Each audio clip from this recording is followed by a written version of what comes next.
Well, hello, I'm David Holmes on behalf of homely.com.au, and just continuing our COVID-19 series, Surviving in this Pandemic. We've got some great guests today who come to us from Jellis Craig Whitehorse, Troy Sheehan, and also Matt Scafidi. Now, just before we get to those guys, make sure you hit the subscribe button down below. You'll be able to get all the information and our interviews on YouTube, and we're also now podcasting through Spotify, so you can follow homely.com.au on our Spotify channel. Troy and Matt, good to have you here. Thanks, guys, for giving us a few minutes today. No problem, Dave. Thank you. Now, guys, you've got Jellis Craig in Whitehorse. Troy, I've known you for a few years, mate. You originally, when I first met you, you were coming out of being a salesperson just into buying your first business, mate. Would love to hear a little bit about your journey between there and then to Noel Jones and to Jellis Craig and some of the things you've achieved along the way. Yeah, sure, David. Look, in my career, 21 years, I've had three jumpers, so to speak, or three different brands. And firstly was a little independent company I worked at for 9 years. And we were discussing at that time, me going into business. We were chatting about that as friends. And from there, bought into a business which was a very small boutique franchise company called Noel Jones. Operated that company during that process, met the gentleman with us today as well, Matthew, who's been instrumental in our growth at that old company, but then of more recent times moved to Jellis Craig, which has been a massive move for us, and is something that we're thoroughly enjoying, and it has panned out very well for us. Yeah, fantastic. And Matt, so you joined. When did you join, Troy? It's about, what is it, Troy? Gee, time flies. About 8 or 9 years ago now. Yep. And I started off over at Noel Jones Blackburn, there for 18 months, and then headed out to Mitcham to open the office there, and opened that in July 2013. So yeah. So still got the 2 sites at this stage, both branded as Jellis Craig now, which is great. So now across Blackburn and Mitcham, where the 2 office locations up? Spot on, yeah. Fantastic. Absolutely. And so, Troy, when you first opened the business, you had a small amount of staff. How many staff are you running now, including salespeople? We've got 40, early 40s now, 42 staff, David. When we first went to Noel Jones, we had 9 staff. And as we've gone along, we've organically grown a pretty large rent roll. But in recent times, we've brought a couple of rent rolls together. So we're managing well over 1,000 properties now under management. Quite a large team. And, and during these times, we're spending a lot of time and energy just having the entire team feel connected. So let's plunge straight into that, mate. It's no one saw the pandemic coming. I don't want to sort of talk too much about COVID because we're more to sort of talking about, what's your story and how does it look after that. But what's been one of the major things in you maintaining momentum and keeping that culture in the business? How have you done that with your salespeople particularly? Yeah, look, firstly, we've got, I've got to say, we've got exceptional support from our corporate business. They've been instrumental in video communication, messaging, which we've just been forwarding on to our team. But part of what I'm doing individually is every week sending out a video to the team, just updating them on certain things. A big discussion point at the moment, David's JobKeeper allowance. So that's been a big part of it. But also just allowing the team to actually be okay to not have to do a full 10-hour day or a 9-hour day. Just talking through, saying to them that it's okay to work in, 2-3 hour blocks and actually enjoy this rare time that we have to connect with the family if you're at home and go for walks and, do things around the house and actually embrace it, because it is only going to be for a short period of time, and actually having them okay with that, because, mental health, it's a challenge in our society. But in these times with our team, we're just wanting them to feel okay, that it's okay to do a 6-hour day, but keep those 3-hour blocks, very, very strategic and on point. I love that. Okay, so let's just unpack that a little bit. Firstly, you alluded to the fact earlier that your comms that come through from head office, you basically pass that on. So you're very, very clear and transparent with the team about what's going on, the direction of the brand, the direction of the network. Yeah, and a lot of that communication's been in and around government change and packages and what's happening in the greater industry. So our corporate business, the corporate business we're part of, have been exceptional in communicating with us, and we've been forwarding a lot of that onto our team. Yeah, right. Yep. And to that culture piece, I mean, you're now saying to the guys, take a little bit of time. You're at home, connect with the family. Is that, and it's sort of an interesting point, because we've asked a lot of people, what is it through the pandemic that you wish you would have done more of, or alternatively, what is it that you're proud of that you did do? And I think, as a boss and as a business leader, being able to say to your staff, hey, take a little bit of time, connect with your family while they're at home, make sure you're investing in that, it's extremely powerful. How's that been accepted? Well, I'll let you cover that, Matt. It's from my perspective very well. Yeah, listen, I think, David, the important thing, as Troy's touched on already, is mental health through this situation that we're in right now. It's bad enough when things are normal, let alone when things are not normal. And anxiety builds in these times when there's non-surety on job security, on money situations, all those sort of things. So you've got to break it down and I suppose make it a little bit simpler.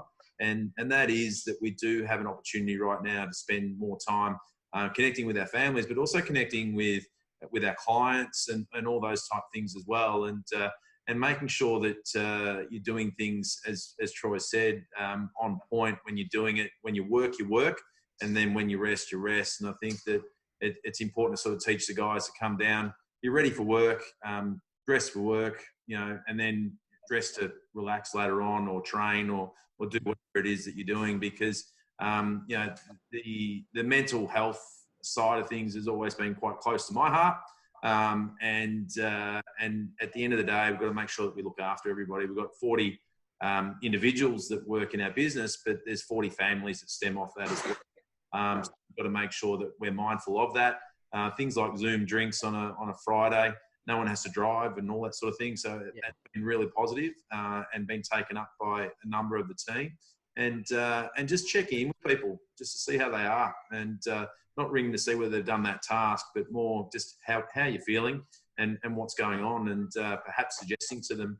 I had someone yesterday that had a very bad day, and I said, listen, no, you just need to let it go. I had a moment of anxiety last week where I just couldn't discuss this virus with one more person for one more time.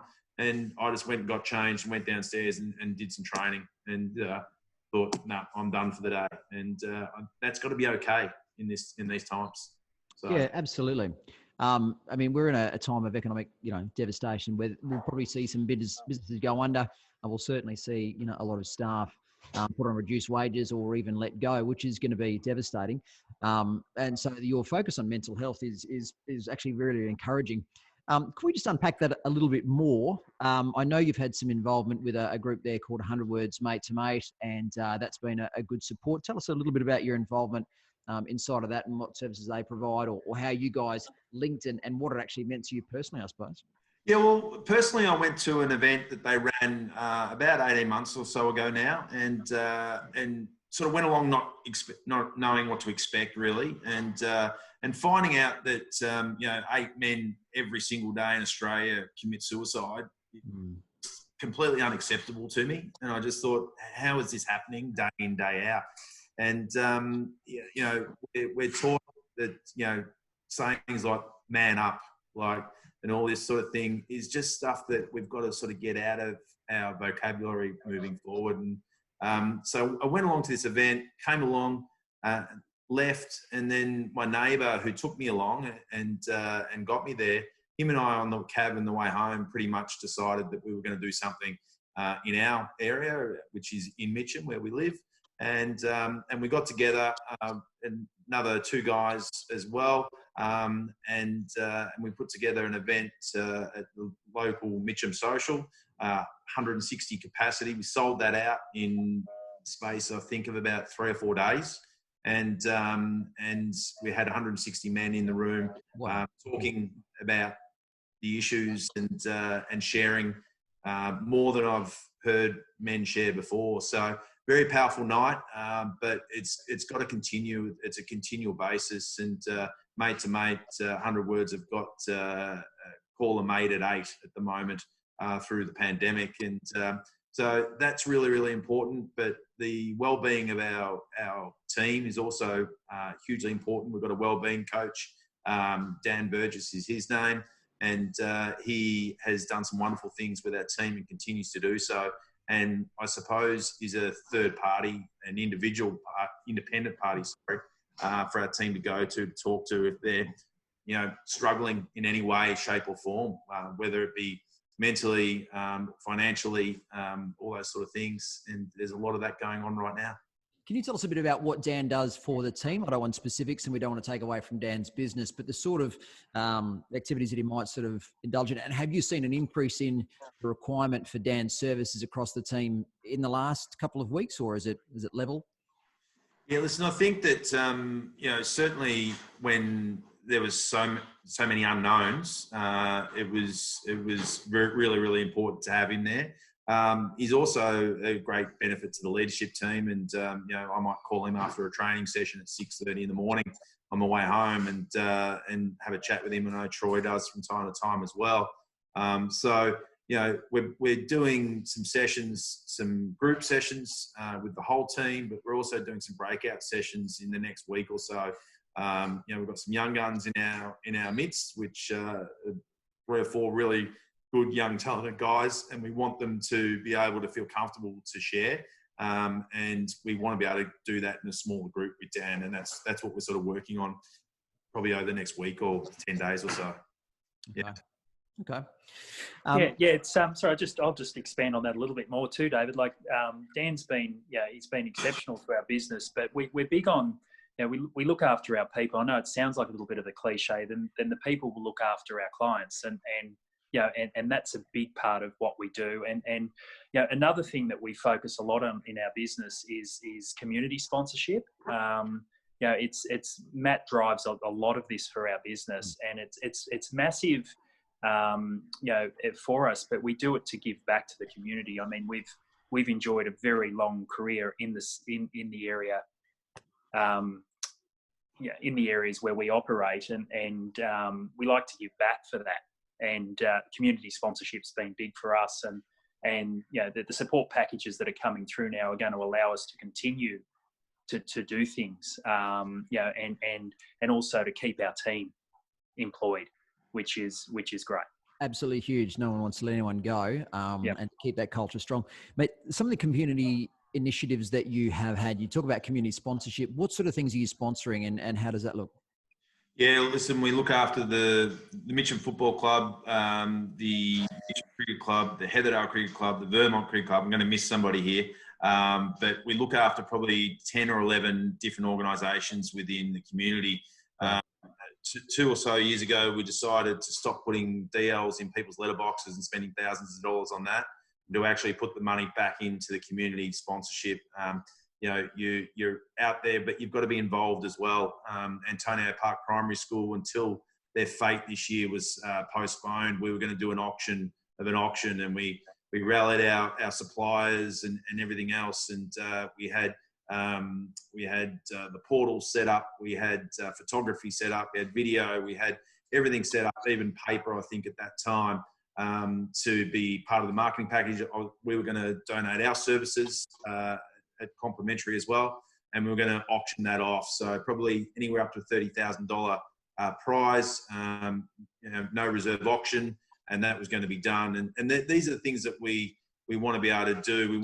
We want it to be a two-way street, not a one-way street with our community partners. And we've had to tell them that we've had to put some things on hold for this short time. But as Troy's just touched on, it is nice with the government stimulus and everything else, and the business that we've continued to be able to generate, which has been surprising and pleasing at the same time. We're going to be able to continue that support, and you want to be able to stick by these people when the going gets tough, and not just when the going's good. Most definitely. Mate, one of the first things you learn, or you don't learn, that you copy when you're a young real estate agent, is stuffing letterboxes full of DLs. Mate, has there been a fair investing in the community side of things? Is there a much better return than there is in DLs? I think there's a better return in so many ways. Our families and everything else sometimes miss out on time with us because we're perhaps at a presentation night or a sponsorship night. But at the same time, you're meeting the locals in your community and you're front of mind and all that sort of thing. But it's like all marketing. You can't sit there and say, well, that lead came from that DL or that lead came from that community partnership. It's just nice to be able to pick up the phone sometimes and talk to these guys and have a personal relationship with them and talk to them about the issues that they're. Yeah, and I think I'd just expand on that slightly too. It's actually getting our team involved in these community events too, which from a cultural perspective, David, it has them. They feel like they're giving back to people that in our community, and I think that's massive from a team cultural perspective as well, and that's why we're so big on it. How's that been interrupted through the pandemic? And have you maintained that community involvement, or have you sort of not missed too many things? Obviously there's probably some football clubs that are, suffering no groups and all those sort of things. Yeah, well, the Mitchell Football Club have got brand new club rooms that they've waited many months to get into that they can't get into and they can't play. So, you feel for those clubs, but, at the end of the day, as long as we stick by them and get through, that's the main thing. You look at the local cafes and everything else that we support too. They've had to change their business models to takeaway. We've got our local cafe that supplies milk, eggs, fruit, veg, all that sort of thing. And that's what we've decided to do. I think you start thinking a lot more locally. Coles and Woolworths, they've got plenty of money. You've got to support these small businesses that will go out of business if we don't do it in this time. And also the clubs and everything as well. So it's a matter of, I've put out a call to most of our community partners and just said, listen, whatever you need us to do, it isn't financial at the moment. We're prepared to do it. And that's been received really well. Yeah, sure. Okay. Yep. Troy, we're talking about salespeople and your sales over the last couple of weeks. You've actually said that business is moving along fairly swiftly or pretty well. Can you talk a bit about that? Not that I want to be the classic how's the market for you, but talk about your sales a little bit. Yeah, look, I'll let Matthew answer that, David. I mean, Matt's got all the stats on that. I'll let you touch on the listings and sales, Matt. Well, I think, David, from when we found out that auctions and open for inspections were no longer, it was about evolving and implementing very, very quickly. And we couldn't be prouder of our team and how they managed to do that. Since the late March, when that was all shut down, we've done over 220 private inspections of homes. We've had 27 sales. We've had 29 listings done. And we're seeing an average of about 7.5 buyers through a property for every sale that is being successfully done. So the great thing as well is a lot of cross-selling going on as well, not just with our office, but also with other Jellis Craig offices as well. So we've had to learn to get back to some good old-fashioned basic real estate, probably more of what Troy was doing back in the very early days. And it's been a great thing for our team. And I think it's bonded them, but also assisting our clients who continually need to be moving if they've got settlements pending and or a job relocation or any of those things. They're really important things. People need to continue to be able to transact. And I'm glad that the government chose to review their rules after the Easter break and allow us back into occupied premises. And that's allowed us to continue our business. And we're pleasantly surprised at how well that's going. Well, it's obviously a testament to management and leadership there. Now, I know you guys invest in a really, really big way in your training side of things. That's a two-way street. You invest in a big way because the staff appreciate that. They return in a big way. So, and I know, Troy, you're a particular guy, a very process and systems-focused person. What's a day for one of your salespeople look like? Is there blocks of times where you do calls? What's a typical structure? Obviously, they're all going to be different, but just a bit of a loose talk around that. Yeah, well, look, we're really big, firstly, on maintaining the same routine.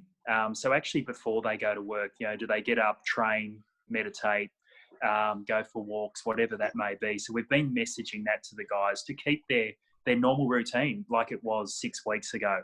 Go and have your breakfast, have your shower, get dressed, come into your office and start your work, blocking out your call sessions, and ringing people. The great opportunity of today's times is that a lot of people are at home, they're answering their phones. And not a sales type call, David. When we're calling people, it's more about, how you going? Can we provide any information to you about what's happening in the coalface of real estate during these the COVID-19 times? And people are really engaged and wanting to hear from us what's actually happening out in the coalface. So we've been messaging that to the guys, and just keeping those call sessions up. And actually just keep creating a pipeline of people that will transact during the course of this year, creating a list and having that to come back to. So that's another part of it. And just bringing it back to my early days in real estate, where we were dropping people in a car and showing them, qualifying buyers and showing them homes. The great opportunity in listing and selling real estate in these times, it's relationship selling. And that's your great opportunity. Meeting your buyers, developing a relationship with them, showing them properties that can suit. You've created that relationship. If they've got a property they need to sell or lease, once you've sold them a home, then you can help them in those areas. And just talking the guys through that. And that's a great opportunity that we haven't had before, because you'd have 25 people going through each open home, and you have that very short window to communicate to people. Yeah, sure. Yep. Okay. We talked a little bit about off-market deals and selling a few things off-market and portals. What needs to change in the portal space? How does that need to adapt in this market when people are very, very mindful of how they're exposing their properties, how they're profiling their properties, and what they're spending their money and how they're investing in that advertising, that marketing? Yeah, listen, David, I think that the thing with the portals at the moment is they're making up somewhere between 60 to 70% of most marketing budgets for vendors at the moment, and that's the really hard part. It's you've got the big Goliath of REA that can basically charge what they would like to charge, and they're getting a fair bit of the traffic. So, I just feel that, there probably needs to be a little bit of relief there at this particular point in time, especially. And there needs to be a little bit more flexibility in the portals as well in relation to, there's got to be some flexibility in how you can bring properties to market, whether it be a two-phase approach, etc. And that's what we're sort of doing internally.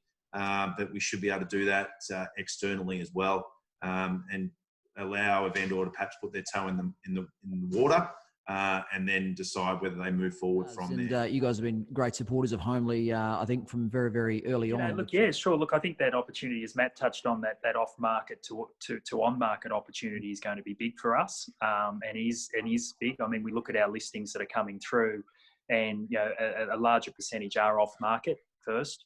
And that's just vendors not wanting to invest the thousands and thousands of dollars predominantly into the portals initially, where a good real estate agency should have access to quality qualified buyers straight out of their database, and that's one massive thing with our group. I mean, we have the central database and it works exceptionally well for us. So I think there's some opportunity there, and I know Homely have been a big supporter of us putting properties on their site.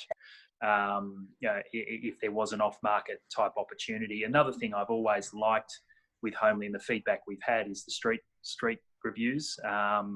It's where people can talk about why they like living in their area, where they get their coffee from, and that side of things. I think is a big thing. It's bringing that social element into a portal space, which we've always had great feedback from. So yeah, I think the space is going to change a bit. I think prices need to come down a little from the majors, and I think it just needs to be there needs to be some relief given to our clientele. Terrific. Guys, really good to hear about your team and your offices and a bit about your journey. Would love to check back in, sort of maybe 6 to 8 weeks' time and see how things have progressed, or see if there's any other things that have changed for you through this. Just one last question before we go. I'd love to see if there was one thing that has changed in your business, one thing, whether it's communications or whether it's inside of that culture piece or not, but just one thing that this might have forced your hand on, that you've gone, hey, there's an area that we can actually really improve on, and there's an efficiency or a strategy that we could build into our business. Yeah, I'll jump in there first, Matt. And look, I think things that I've been thinking a lot about over the last 12 months, a lot of that thinking, COVID-19's brought that forward. And what I mean by that is the cost of retail space. What we're paying rents for our, and we run 3 offices. And looking and redesigning that space that for people to have flexible work hours. The Zoom meetings or mobile type meetings have opened my world up a lot to how we can create a better lifestyle for our team, and rejig our offices. That's perfect, mate. Matt, any final thoughts on that? Listen, I've actually loved the fact that we've got back to being a little bit more human in relation to showing buyers through homes, ringing buyers and saying, I've got this one off market for you. I think it's going to work perfectly. I've got one that's about to roll tonight that is far and away better than the other offer that our team has managed to get. Another lady in our office has managed to get a much better offer. And that's purely based on the relationship she's had with this buyer that's missed out on 2, 3, 4 properties with her.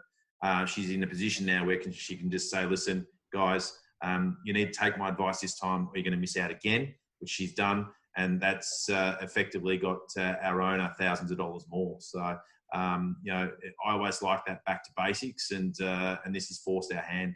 So it's been great in that sense. Awesome.